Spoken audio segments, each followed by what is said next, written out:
अस्सलामुअलैकुम वरहमतुल्लाहि वबरकातुहू। अऊज़ु बिल्लाहि मिनश शैतानिर रजीम। बिस्मिल्लाहिर रहमानिर रहीम। रब्बि इश्रह ली सदरी व यस्सिर ली अमरी वहलुल उक़दतम मिन लिसानी यफ़क़हू क़ौली। अल्लाहुम्मा सल्लि अला मुहम्मदिन नबिय्यिल उम्मी व अला आलिहि व सल्लिम तस्लीमा। बेटा, उम्मीद और दुआ करता हूँ आप लोग खैर व आफ़ियत से होंगे, ठीक ठाक होंगे, ज़िंदगी अच्छी गुजर रही होगी, सब खैर आफ़ियत होगी।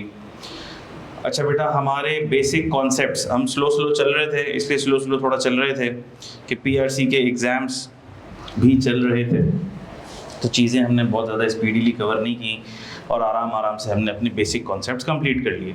और मैंने आपसे ये कहा था कि फिर मंडे से इंशाल्लाह ताला हमारा first hand out chapter number 1 start हो जाएगा और उसके बाद स्पीड भी थोड़ी आहिस्ता हमारी इंक्रीज़ हो जाएगी। अच्छा ज़ीशान, आज हैंड आउट 1 आपको मैं दे दूँगा, तो उसके प्रिंट आउट्स निकाल के कल आप सब में डिस्ट्रीब्यूट कर दो, ठीक है? आज मैं स्टार्ट कर रहा हूँ।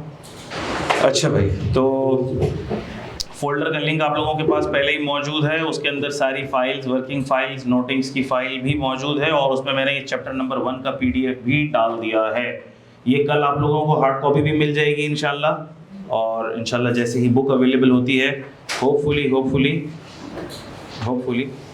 Bye the end of first week of October, यानी 7-8 अक्टूबर तक अल्लाह के हुक्म से इंशाल्लाह बुक भी इंशाल्लाह आप लोगों के लिए अवेलेबल हो जाएगी। चलो, बेसिक कॉन्सेप्ट्स हमने डिस्कस किए। मैं बड़ा क्विकली इसको गो थ्रू कर रहा हूँ, रिकैप कर रहा हूँ। जिन स्टूडेंट्स के मिस हुए हैं, ये लेक्चर्स सारे के सारे यूट्यूब की प्लेलिस्ट में अवेलेबल है। बेसिक कॉन्सेप्ट्स आप लोग ज़रूर गो थ्रू कर लीजिएगा। सबसे पहले हमने देखा डायरेक्ट टैक्स और इनडायरेक्ट टैक्स का difference. Direct tax indirect tax के डिफरेंस में हमने ये देखा कि डायरेक्ट टैक्स वो होता है जो डायरेक्टली आपकी इनकम के ऊपर अप्लाई हो रहा होता है। किस पर अप्लाई हो रहा है? एक सेकंड देख लो भाई, रिकॉर्डिंग चल रही है ना? सही है। डायरेक्टली इनकम के ऊपर अप्लाई हो रहा होता है वो है डायरेक्ट टैक्स, और जो टैक्स डायरेक्टली इनकम पर अप्लाई नहीं हो रहा होता वो है इनडायरेक्ट टैक्स। कितनी आसान बात हो गई।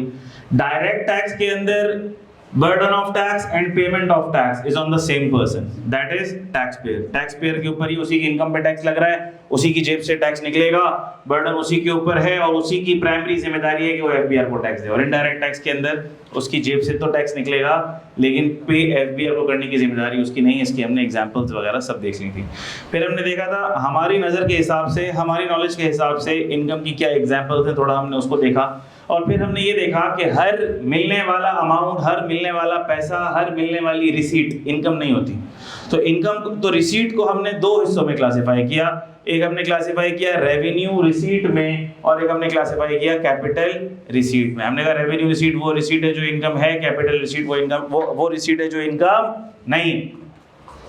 रेवेन्यू रिसीट इनकम है, लेकिन अगर ऑर्डिनेंस बोल दे और ऑर्डिनेंस उसको स्पेसिफिकली एग्जेम्प्ट कर दे तो फिर वो एग्जेम्प्ट हो जाएगी और वो टैक्सेबल नहीं होगी। इसी तरह हमने कहा कैपिटल रिसीट इनकम नहीं है, लेकिन अगर ऑर्डिनेंस उसको जबरदस्ती कहे कि इसे हम डीम्ड इनकम बनाएंगे, स्पेसिफिकली टैक्स करेंगे, तो फिर वो स्पेसिफिकली टैक्स हो जाएगा एज डीम्ड इनकम।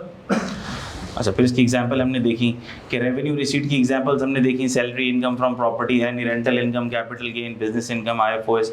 लेकिन ऑर्डिनेंस ने कुछ इनकम को स्पेसिफिकली एग्जेम्प्ट किया, जैसे एग्रीकल्चरल इनकम को एग्जेम्प्ट कर दिया, मेडिकल बेनिफिट एम्प्लॉयर से मिल रहा होगा as per terms of employment, वो भी एग्जेम्प्ट होगा। ये मैंने कुछ एग्जाम्पल्स आपको दी, डिटेल विल फॉलो। जैसे जैसे हम हेड ऑफ इनकम पढ़ेंगे डिटेल आपको तो पता लगेगा। कैपिटल रिसीट इनकम नहीं होती, जैसे किसी से लोन ले लिया, क्या आपकी इनकम है? नहीं, लायबिलिटी है। लेकिन अगर कोई ऐसी सिचुएशन है जहां लॉ ने कह दिया कि ये तो ज़बरदस्ती हम टैक्स करेंगे, फिर तो वो इनकम बन जाएगी। हमारी नज़र में कौन सी चीज़ें इनकम नहीं है, जैसे कि pocket money, loan, inheritance, gift, ये चीज़ें हमारी नज़र में इनकम नहीं है। लेकिन सर क्या ये लॉ की नज़र में इनकम है या ये लॉ की नज़र में इनकम नहीं है? हमने कहा आओ देखते हैं। लॉ ने कुछ अमाउंट्स को ज़बरदस्ती इनकम बनाया जो हमारे हिसाब से इनकम नहीं है। जैसे अगर लोन रिसीव हो जाए और कैश में रिसीव हो जाए तो वो इनकम फ्रॉम अदर सोर्सेज के हेड में टैक्सेबल हो जाता है। सिक्योरिटी डिपॉजिट जो टेनेंट से लिया है, इनकम तो नहीं है, लेकिन लॉ कहता है हम ज़बरदस्ती आपकी इनकम बनाएंगे। तो सर फिर क्राइटेरिया क्या है जिसकी बेसिस पे हम कहते हैं कि ये मिलने वाला पैसा या ये मिलने वाली रिसीट इनकम है और ये मिलने वाला पैसा या ये मिलने वाली रिसीट इनकम नहीं है? क्या क्राइटेरिया है सर? क्राइटेरिया बता दें। हमने कहा ठीक है, क्राइटेरिया पढ़ते हैं। तो ये देखा जाएगा कि जो मिलने वाला पैसा है, जो रिसीट है, ये वो विद एक्टिविटी है या विदाउट एक्टिविटी है। अगर विद एक्टिविटी है जिसके अंदर हरकत हो रही है और हरकत में बरकत हो रही है, तो हमने कहा कि फिर इसकी भी दो किस्में हैं, इनकम जनरेटिंग एक्टिविटी और नॉन इनकम जनरेटिंग एक्टिविटी। दोनों में क्या फ़र्क है? इन दोनों में फ़र्क ये है कि इनकम जनरेटिंग एक्टिविटी के अंदर इंटेंशन है टू जनरेट इनकम, हरकत तो हो रही है, हरकत में बरकत भी हो रही है, लेकिन नियत क्या है? माल बनाने की नियत है। इंटेंशन है to generate income. Examples: purchase with intention to sell, purchase of raw material, manufacturing it and then selling it, providing regular services. इसकी इंडिकेशन क्या है? Frequency, quantity of transaction. ये इंडिकेशन है कि फ्रीक्वेंटली ट्रांजैक्शन हो रही होगी, बहुत ज़्यादा क्वांटिटी में सेल हो रही होगी, ठीक है। एक आध आपने फ्रिज बेच दिया तो ठीक है, घर का पुराना फ्रिज होगा वो आपने निकाल दिया, लेकिन अगर आप रोज की बुनियाद पर 10-10 फ्रिज बेच रहे हो, इसका मतलब कि आप ये फ्रिज सेल करने का बिजनेस कर रहे हो, तो ये आपकी क्या हो जाएगी? क्या हो जाएगी बोलो? इनकम जनरेटिंग एक्टिविटी हो जाएगी। गाड़ी एक सेल कर दी तो वो तो पर्सनल गाड़ी सेल कर दी, सर पुरानी हो गई थी, चेंज करनी थी, सेल कर दी। लेकिन अगर आप रोज एक गाड़ी सेल कर रहे हो या महीने की 10 गाड़ियां सेल कर रहे हो, इसका मतलब कि ये क्या है? आपकी income generating activity. Place of business भी इंडिकेशन है, लेकिन मैंने आपको बोला प्लेस ऑफ बिजनेस जरूरी नहीं, अब तो लोग घर से ऑनलाइन काम करते हैं। फिर है नॉन इनकम जनरेटिंग एक्टिविटी, यानी एक्टिविटी तो हो रही है, हरकत तो हो रही है, हरकत में बरकत भी हो सकती है, लेकिन नियत इनकम अर्न करने की नहीं थी। और नियत का पता कैसे चलता है? दिलों का हाल तो अल्लाह जानता है, हमने बता दिया सर, दिलों का हाल तो अल्लाह जानता है, लेकिन उसकी इंडिकेशंस क्या हैं?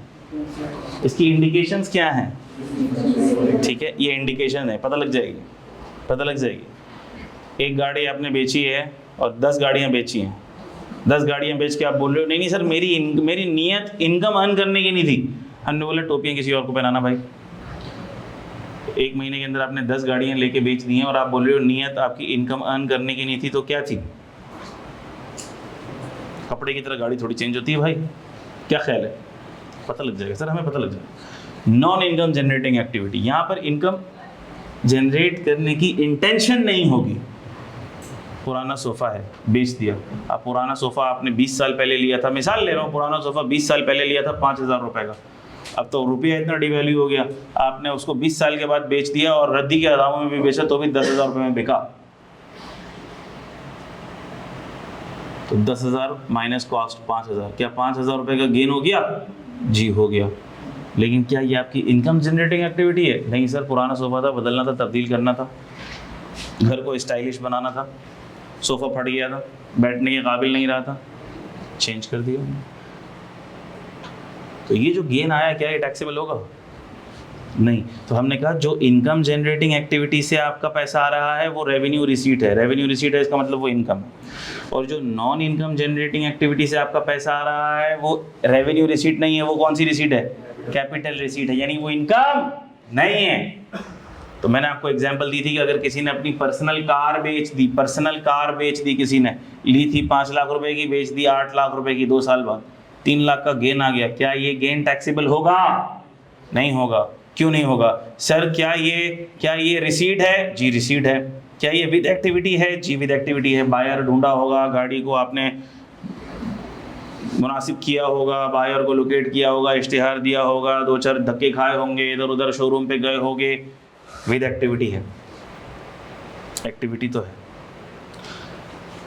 तो सर इनकम जनरेटिंग है, नॉन इनकम जनरेटिंग है? नहीं भाई, गाड़ी बेच के मेरा नियत पैसे कमाना नहीं था, मैं तो गाड़ी बेच के गाड़ी चेंज करना चाह रहा था, या मैं तो गाड़ी बेच कर पैसे खुले करना चाह रहा था, मुझे कहीं और इस्तेमाल करने की ज़रूरत है, इसको बेच के मुझे अर्निंग नहीं करनी कोई।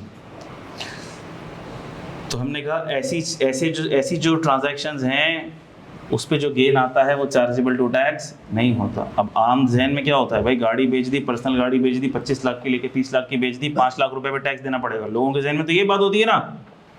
लेकिन आज हमें पता लग गया कि सर ऐसे एसेट्स जो पर्सनल मूवेबल एसेट्स होते हैं, sale of personal movable assets, जिसमें बेचकर इनकम अर्न करना हमारी इंटेंशन नहीं होती, वो क्या होते हैं? Capital receipt. इसका मतलब कि उसके ऊपर हमें इनकम पर टैक्स नहीं देना। क्यों नहीं देना? क्योंकि वो इनकम ही नहीं है, वो क्या है? Capital receipt. और कैपिटल रिसीट इनकम ही नहीं होती।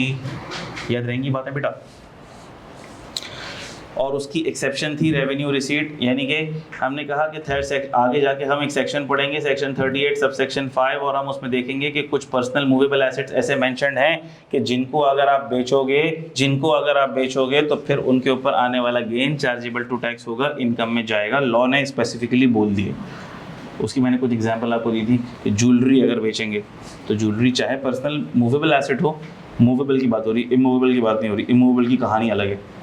पर्सनल मूवेबल एसेट ज्वेलरी है, लेकिन अगर वो आप बेचोगे तो उस पर आने वाला गेन टैक्सेबल होगा।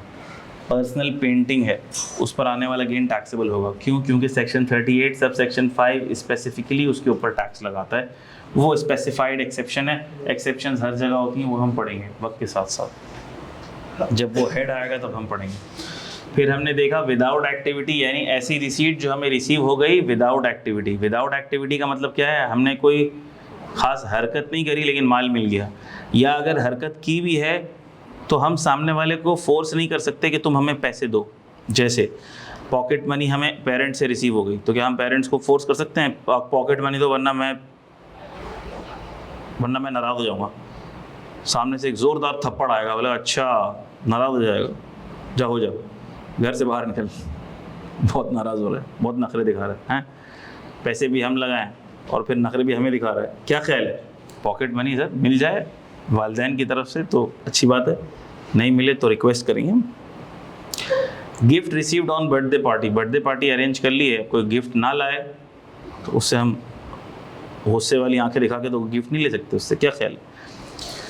तो where consideration can not be enforced, तो ऐसी चीज़ें, ऐसी जगह हैं। एनवेलप्स, जो आपको वेडिंग और इंगेजमेंट सेरेमनी पे एनवेलप्स मिल गया वॉलेंट्री बेसिस के ऊपर, तो सर क्या ये इनकम है? हमने कहा नहीं, ये इनकम आम तौर पर नहीं होते, ये क्या होते हैं? Capital receipt. क्या होते हैं? कैपिटल रिसीट होते हैं। लेकिन उसकी एक्सेप्शन है सेक्शन 39 में, वो भी हम बाद में पढ़ेंगे कि अगर हमें कोई भी गिफ्ट मिले और किससे मिले, नॉन रिलेटिव से मिले, तो फिर वो रेवेन्यू रिसीट में जाता है, फिर वो इनकम बन जाता है। अच्छा, ऐसी सिचुएशन भी होती हैं विदाउट एक्टिविटी के अंदर कि हमारी कोई एक्टिविटी तो नहीं है लेकिन लीगल राइट इस्टेब्लिश हो गया। क्या इस्टेब्लिश हो गया है? लीगल राइट इस्टेब्लिश हो गया। लीगल राइट इस्टेब्लिश होने से क्या मुराद है? कोई हमने प्राइज बॉन्ड जीत लिया, कोई हमने जीतो पाकिस्तान में इनाम जीत लिया, या हमने PSO या शेल के पेट्रोल पंप पे स्क्रैच कार्ड स्क्रैच किया, बाइक निकल आई, तो हमने कोई हरकत तो नहीं करी लेकिन अल्लाह ने बरकत करा दी और लीगल राइट भी इस्टेब्लिश हो गया। ऐसा नहीं है कि जब बर्थडे पार्टी में तो कोई गिफ्ट ना लाए आप उसको कुछ नहीं बोल सकते, लेकिन अगर शेल के पेट्रोल पंप पे स्क्रैच कार्ड में बाइक निकल आए और बाइक ना मिले तो हम तो हल्ला खड़ा कर देंगे वहाँ पे। जीतो पाकिस्तान के अंदर हमने कोई चीज़ जीत ली, टीवी पे भी आ गया और वो हमें इनाम ना दें, मैंने कहा सर यहाँ तो लीगल राइट इस्टेब्लिश हो गया। लीगल राइट जहाँ इस्टेब्लिश हो जाता है तो फिर वो क्या बन जाती है? रेवेन्यू रिसीट, इनकम बन जाती है। और जब इनकम बन जाती है तो टैक्स वाला भी एक्टिव हो जाता है, वो उस पर टैक्स लगा देता है। उसकी एक्सेप्शन क्या है? शरिया राइट जो कि इनहेरिटेंस है और हक महर है, ये कैपिटल रिसीट होते हैं। शरिया राइट रेवेन्यू रिसीट नहीं होते। यानी अब मैंने आपको क्राइटेरिया बता दिया कि कोई रिसीट आप कब उसको इनकम बोलोगे, कब इनकम नहीं बोलोगे। फिर हमने देखा रिटर्न ऑफ इनकम, जहाँ भी हम जिक्र करेंगे तो रिटर्न ऑफ इनकम एक फॉर्म को कहते हैं जो जिसमें P&L और बैलेंस शीट होती है। टैक्स की दुनिया की P&L और बैलेंस शीट होती है, टैक्स की दुनिया की, इसमें सारी आपकी इनकम जो टैक्स की दुनिया में इनकम है वो कैलकुलेट होती है, उस पर टैक्स लगता है। फिर हमने इनकम की डेफिनेशन देखी। इनकम की डेफिनेशन देखी हमने कि इनकम में क्या चीज़ें शामिल होती हैं। हर वो अमाउंट जिस पर टैक्स लगेगा वो इनकम है। Income includes amount chargeable to tax, तो वो हमने ऊपर सारा डिस्कशन पढ़ लिया। दूसरा, any amount subject to collection और deduction of tax under FTR final tax regime. Final tax regime क्या होती है इसका जिक्र आगे आ रहा है। Any amount treated as income, ऐसी अमाउंट जिसको लॉ बोल दे कि ये इनकम है तो वो भी इनकम बन जाएगी। उसकी एग्जांपल्स क्या हैं? कैश में अगर आपने लोन रिसीव कर लिया या टेनेंट से आपने सिक्योरिटी डिपॉजिट रिसीव कर लिया। Any loss of income, loss of income से मुराद क्या? मतलब आपको वो इनकम रिसीव नहीं हुई है, लॉस हो गई है, लेकिन लॉ बोल रहा है आपने खुद लॉस करी है, हम तो इसको इनकम ट्रीट करेंगे आपकी। उसकी भी मैंने आपको एग्जांपल्स दी थी। फिर हमने 3 रिजीम्स पढ़ी थी, normal tax regime, final tax regime, minimum tax regime. ठीक है, इसको थोड़ा सा हम इसको हम रिकैप करेंगे तो पूरी क्लास ही निकल जाएगी। तो जिसके ये कॉन्सेप्ट्स मिस हो गए हैं वो इन बेसिक लेक्चर्स को देख लेगा। ठीक है, तो आप में से किसके बेसिक कॉन्सेप्ट के लेक्चर्स मिस हुए हैं ज़रा हाथ रेस कर लें, शाबाश। ठीक है, आप लोगों की मोहब्बत में, चूँकि आप लोगों के एग्ज़ाम वगैरह चल रहे थे, तो हमने बहुत स्लो चले हैं, और वो हैं सिर्फ 6 लेक्चर्स। 6 लेक्चर्स को कवर करने में आपको हार्डली लगने चाहिए, मिसाल ले रहा हूँ, 3 दिन 4 दिन लग जाएंगे। लेकिन आज हम खड़े हुए हैं मंडे वाले दिन, सही है। मैं अगले मंडे को आप लोगों से पूछूंगा आपने कवर कर लिए कि नहीं कर लिए हैं। ईजीली कवर हो जाएंगे। एक लेक्चर आपने रोज़ देखना है, 1.25 1.5 घंटे का लेक्चर है। छोटी छोटी बातें हैं, मुश्किल बातें नहीं उसके अंदर, लेकिन अगले मंडे तक आप लोगों ने ये देख लेना है। तो क्या आप लोग मुझसे वादा कर रहे हैं कि आप लोग देख लेंगे इंशाल्लाह? जो वादा कर रहे हैं सर हाथ रेस कर लें। सर हमारे ये लेक्चर्स मंडे तक कवर हो जाएंगे इंशाल्लाह, हो जाएंगे इंशाल्लाह, बहुत ईजी है। वैसे तो सैटरडे संडे आएगा, फ्राइडे सैटरडे संडे 3 दिन हमारी क्लास नहीं होगी, तो उसी में आप 3 दिन में भी 2 देख लोगे तो हो जाएंगे आपके, कोई मसले की बात नहीं है, सही है। अभी जो डिस्कशन स्टार्ट हो रहा है उसका बेसिक कॉन्सेप्ट से ताल्लुक नहीं है, वो नए कॉन्सेप्ट्स हैं। वो नए कॉन्सेप्ट जब हम स्टार्ट कर रहे हैं, बेसिक कॉन्सेप्ट्स आप लोग देख लेंगे। क्या ये बातें समझ आ रही हैं सबको?